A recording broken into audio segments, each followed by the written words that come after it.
வணக்கம் நண்பர்களே, ஆஸ்ட்ரோ ஆதிரன் சேனலுக்கு உங்களை அன்புடன் வரவேற்று மகிழ்வதில் நான் ராஜேஷ் தியாகராஜன்.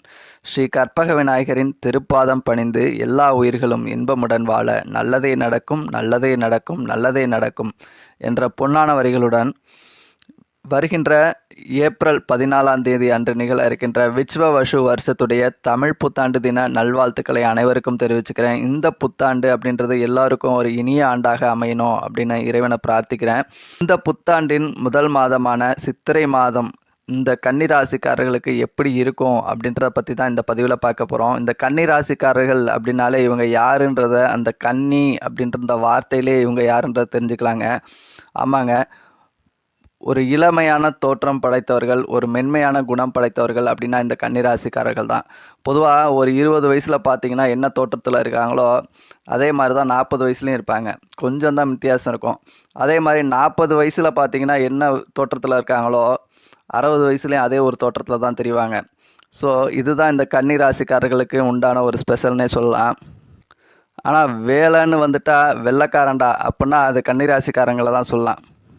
ஏன்னா இவங்க செய்யக்கூடிய வேலை அப்படின்றது ஹார்ட் ஒர்க்காக இருந்தாலும் சரி, ஒரு மைண்ட் ஒர்க்காக இருந்தாலும் சரி, ஆனால் இவங்கள்ட்டேருந்து அது வெளிப்படுறப்ப அது ஒரு ஸ்மார்ட் ஒர்க்காக வெளிப்படும்னே சொல்லலாம்.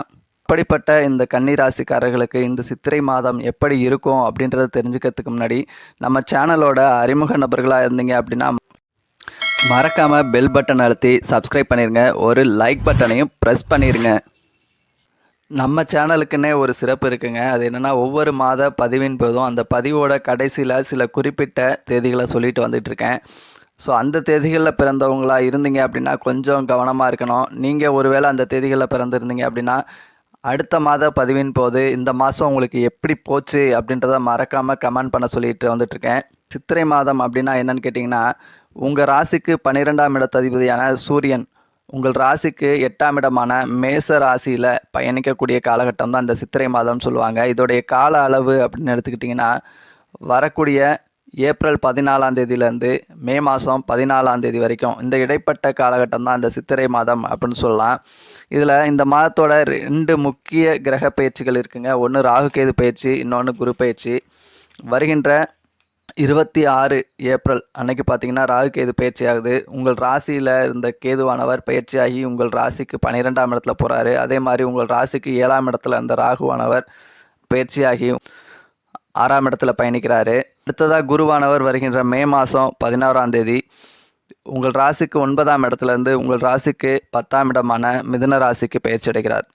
ஸோ இப்படிப்பட்ட இந்த முக்கிய கிரக நிலைகள் இந்த மாதம் உங்களுக்கு எப்படி இருக்கும் அப்படின்னு எடுத்துக்கிட்டிங்கன்னா, உங்களுக்கு விரையாதிபதியான சூரியன் 8ஆம் இடத்துக்கு போகிறாரு. ஸோ மறைவு ஸ்தானாதிபதி 8ஆம் இடத்துல மறையிறது அப்படின்றது ஒரு பெரிய விஷயம் இல்லை, நல்லது தான்.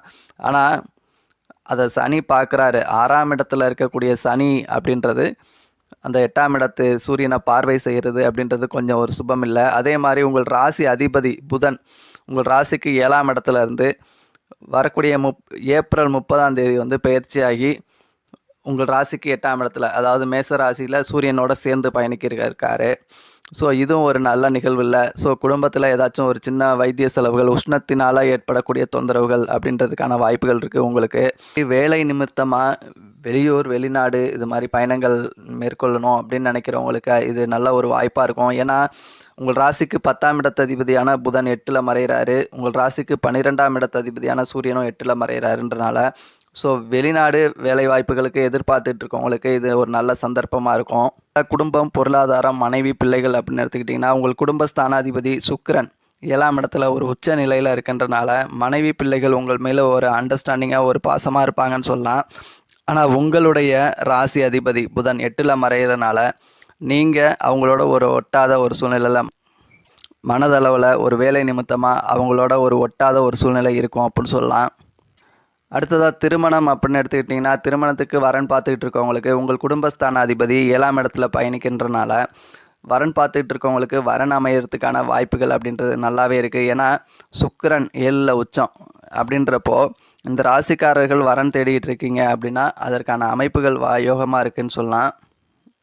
இதில் இன்னொரு சிறப்பு அப்படின்னு கேட்டிங்கன்னா, இந்த 7ஆம் இடத்ததிபதியும் 9ஆம் இடத்ததியும் ஒரு பரிவர்த்தனையில் யோகத்தில் இருக்குன்னே சொல்லலாம். அப்போது ஒரு நல்ல வரன் அமைவதற்கான ஒரு சிறந்த காலகட்டம் அப்படின்னா இந்த சித்திரை மாதத்தை சொல்லலாம்.